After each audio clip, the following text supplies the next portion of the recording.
Bom dia, boa tarde, boa noite, boa e bela madrugada para todos vocês, meus queridos irmãos e irmãs de todo o Brasil.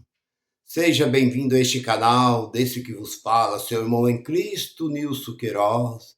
Talvez você está me vendo pela primeira vez. Você talvez é do sistema, não me conhece, está me vendo pela primeira vez. Mas eu tenho uma mensagem. Eu gostaria que você, que está me vendo pela primeira vez, ficasse até o fim, para você poder entender o que eu vou transmitir para aqueles, não só aqueles que são da graça, mas aqueles que gostam da verdade. E o título da mensagem é essa: Por que nos chama de desigrejado?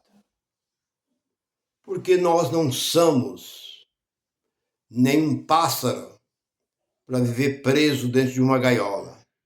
Nós não somos nem um quadrúpede para viver preso dentro de um curral, como ele chama o seu povo de ovelha. Ovelha é um animal. E qual é o lugar que as ovelhas ficam? Quando elas não estão pastando, elas estão dentro do aprisco. E o que é um aprisco? É um curral. Nada mais do que isso. Mas graças a Deus, como disse o apóstolo Paulo, nós não somos servos. A Gálatas 4, versículo 7. Nós não somos servos e também não somos filho. Nós somos herdeiro de Deus. Que coisa melhor que isso? Ou como você aceita você se chamar de quadrúpede? Se nós temos duas pernas. Esse negócio de ovelha, esse título que deu lá na Judéia, é uma simbologia que Deus escolheu o animal mais manso que existia. E o animal mais manso que existia era a ovelha. Isso era um símbolo, mas isso ficou para Israel lá atrás. Jesus veio para cumprir a lei, ele também chamou, eu sou o bom pastor dá a vida pelas suas ovelhas, porque ele também era judeu, ele estava cumprindo, ele veio para cumprir a lei. Agora você fica aí roubando do povo, enganando o povo, enricando na custa do povo, ainda nos chama de desigrejado. Acho que a semana passada, uma certa mulher, eu creio que deve ser do sistema, ela disse que eu tinha que parar. Você tem que parar para você parar de ofender Deus. Você está ofendendo Deus com essas suas mensagens. Eu pergunto, que Deus? Que Deus? Só se for o Deus dela. Porque, na verdade, o Deus que ela serve deve ser da mesma marca dela. Então ela disse isso para mim, eu tenho dó dessas pessoas que por falta de conhecimento, eles defendem de unhas e dentes o curral onde ela está, a gaiola onde ela está presa. Essa que é a verdade. Porque vocês não gostam de nos atacar, vocês nos atacam. E eu também faço da mesma forma. Como disse o próprio Jesus, João Batista. João Batista foi duro com o povo. E eu muitas vezes sou duro com a mensagem, com esses charlatões que vivem aí. Não são um, não dois, são milhares ou milhões de charlatões que existem, não só no Brasil, mas fora do Brasil. João Batista chamou de raça de víbora aquele povo. E o que é víbora? Víbora é uma serpente muito temida que existia naquele tempo. E até o dia de hoje nós vemos muitas víboras por aí, muitas cobras por aí que são venenosas. Uma picada dela leva à morte. E João o chamou. Jesus foi duro também com aquele povo. Jesus só falou e disse a eles: você não passa de sepulcro, caiado, parede embranqueada, diz o apóstolo Paulo para eles. Homens que aparentemente parecem ser uma coisa, mas o que importa para Deus é o que está lá dentro, não é o que está para o lado de fora. Então, Jesus disse, no capítulo 10 e 34, de Mateus: não pense que eu vim trazer paz na terra. Eu não vim trazer paz, eu vim trazer a espada. Eu vim colocar divisão, contenda entre pai, filho, mãe, filha, nora, genro, cunhado e assim por diante.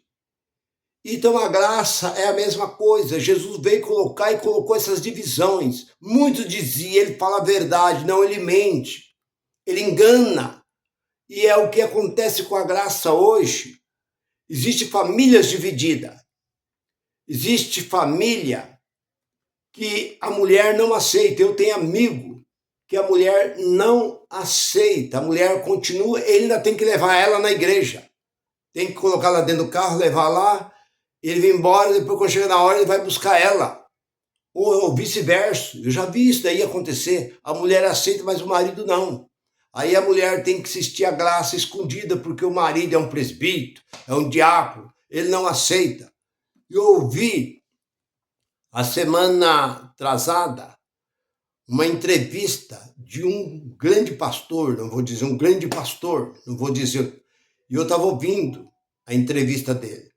Ele revela, ele tem uma grande igreja e tal. E ele conversando com uma pessoa, e essa pessoa é ateu. E ela confessou, o pastor confessou, falou assim: olha, eu quero desabafar com você.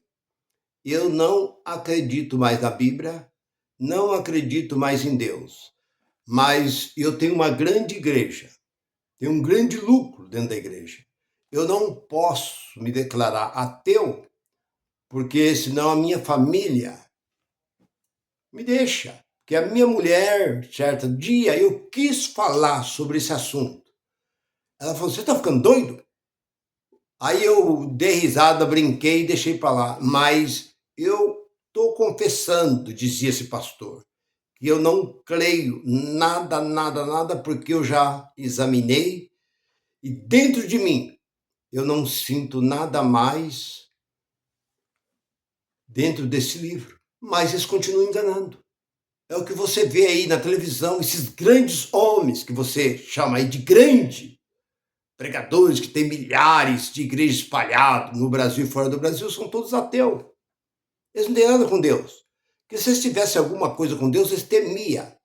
Porque o Salmo, me parece que o Salmo 110, versículo 11, uma coisa assim, diz que o temor de Deus é o princípio da sabedoria.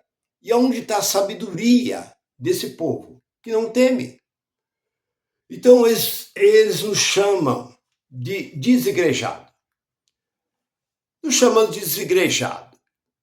Eles não têm conhecimento o que é uma igreja. Porque uma igreja é vida. No grego, igreja, igrécia, significa sair para fora. Sai para fora, sai fora da lei de Moisés. Todos aqueles que Paulo, que Apolo, que Timóteo, tudo que os pregadores da graça pregavam, eles deixavam a lei e vinha para a graça. Então, isso era chamado de igreja. Não é uma cobertura. Quem criou esse negócio dessa cobertura foi os romanos, no início do quarto século, que criaram uma cobertura que está lá até hoje. São Pedro, igreja São Pedro, colocou esse nome igreja são vida. Então, como vocês nos chamam de desigrejados são vocês. Porque se nós que somos da graça, somos desigrejados, então Jesus era um desigrejado, ele não tinha igreja. Os apóstolos eram desigrejados, eles não tinham igreja. Eles pregavam nas casas, pregavam em praça, pregavam em qualquer lugar, na beira do mar. Então eles eram tudo desigrejados. Quer dizer que para vocês arrumam um curral, um barracão, cobre e chama aquilo de igreja, sendo que este livro 17 e 24 de Atos diz que Deus nunca, não é que ele não habita agora, nunca habitou em templo feito por mão de homem. Nem mesmo lá no templo o templo que existia em Jerusalém. Porque quando ele disse lá em Crônica, 2 Crônica 7,14, se o meu povo que se chama pelo meu nome se humilhar, me buscar e se converter dos seus maus caminhos, então eu ouvirei da onde? Do céu. Perdoarei os seus pecados, sarei. Ele não disse eu ouvi, porque Deus não estava. Deus disse, se este povo que se chama pelo meu nome se humilhar e me buscar e orar e se converter dos seus maus caminhos, eu ouvirei do céu. Porque Deus não fazia presente no meio deles. Por isso que Deus usava profeta. O Espírito de Deus vinha sobre o profeta profetizava sobre aquele povo. E hoje não é dessa forma. Hoje nós somos a verdadeira igreja de Cristo. Então por que nos chamamos de desigrejado? Onde tem isso? Aqui dentro. Então, esses idiotas que nos chamam de desigrejado, você precisava abrir mais o seu entendimento, porque está aqui, ó. Não adianta você abrir esse livro, fazer curso de teologia, ser bacharel em teologia, e isso não te leva a nada. Isso te leva a ser a burrice. Quanto mais você se aprofunda na teologia, mais burro você fica. Mas, irmão Nilson, por que você fala isso? Eu estou querendo fazer teologia, eu fiz 3. E hoje eu nem comento sobre isso. Eu fiz 3, eu fiz até uma teologia nos Estados Unidos. Eu tenho um curso teólogo nos Estados Unidos. E isso para mim é o quê? Paulo comparou isso como o quê? Paulo comparou todo o estudo que ele aprendeu com Gamaliel. Ele comparou como esterco. E o que é esterco?